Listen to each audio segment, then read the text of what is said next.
ഉൽപ്പത്തി പുസ്തകം 2:7 1 തെസ്സലോനിക്കർ 5:23 ചേർന്ന് പഠിക്കുമ്പോൾ ആദാമിനെയും ആദാമിൽ നിന്നുള്ള സകല മനുഷ്യരെയും ആത്മാവും പ്രാണനും ദേഹവുമുള്ളവരായി ദൈവം സൃഷ്ടിച്ചുവെന്ന് മനസ്സിലാക്കുവാനായിട്ട് കഴിയുന്ന ഒന്നാണ്.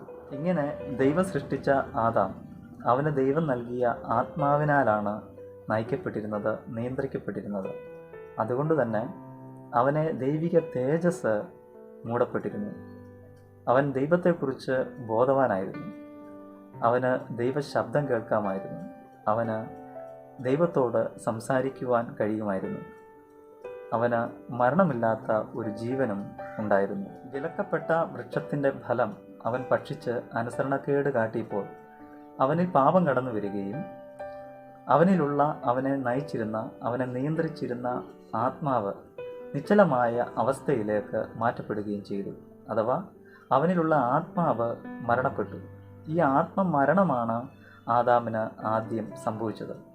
തന്മൂലം അവന് ദൈവവുമായുള്ള ബന്ധം നഷ്ടപ്പെട്ടു. അവനെ മൂടപ്പെട്ടിരുന്ന ദൈവിക തേജസ് ഇല്ലാതെയായി.